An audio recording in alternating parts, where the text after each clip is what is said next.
I started out where Rochester, Kodak was what it was all about, black and white. I wanted to grab two Leicas and go around and cure the ills of the world. That was what my dream was. What happened in the early days was all of my friends were chasing around the rock and roll artists, you know, the Rolling Stones and the Who and all of that. And in order to distinguish myself, because I was not getting a lot of work trying to do that, I started to say, I want to chase the kind of music that I'm listening to, so this is Dizzy Gillespie.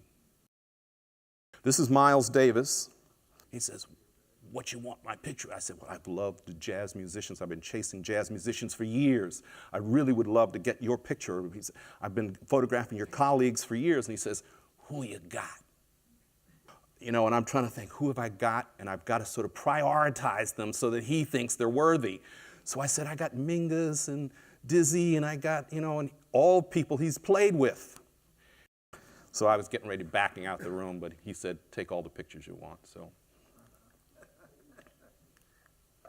But in photography, reality sets in. And I had to make a living at this. I just remember that satisfying clients is an entirely different kind of thing than when you're taking your art. In order to survive, survival was what it was all about in the commercial world. Learning new things, learning how to negotiate, learning to argue for your own rights, learning how to call people and sell. All of those things were things that were totally alien to me, but they were necessary for survival.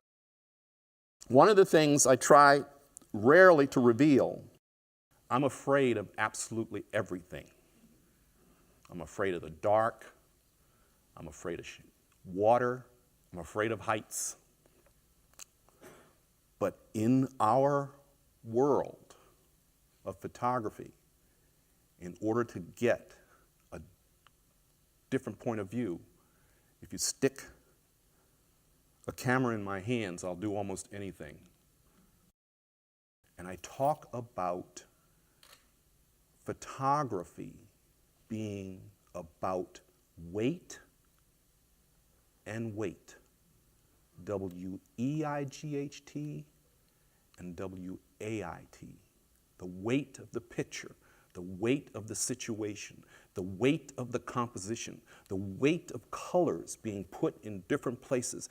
We have a completely different lexicon of composition when we talk about photography.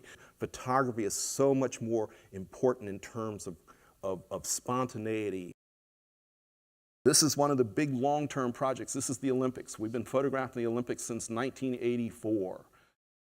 I always thought when I was growing up, when I was becoming a real photographer, I always thought that the Sports Illustrated, which are the greatest sports photographers in the world, they're getting these amazing events, and they're only shooting Americans holding up medals with American flag behind them, you know, or breaking the, you know, I thought that's the end of the race. That's not the beauty. That's not the romance. That's not the rhythm of these amazing events. So we spent a lot of time in shooting these kinds of pictures, which were always to me much more important than who actually won the race.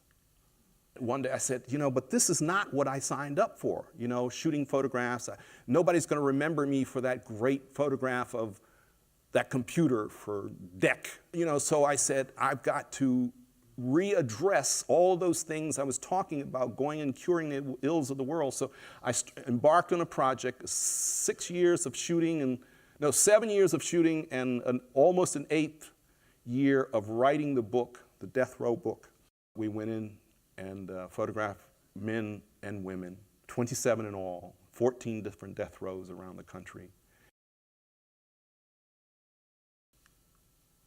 And this is women pregnancy, and an amazing, amazing, these are often people I don't know. That was really how the project really grew and grew and grew and grew, was the fact that women who would never take their clothes off for anyone, saw how amazing their bodies were.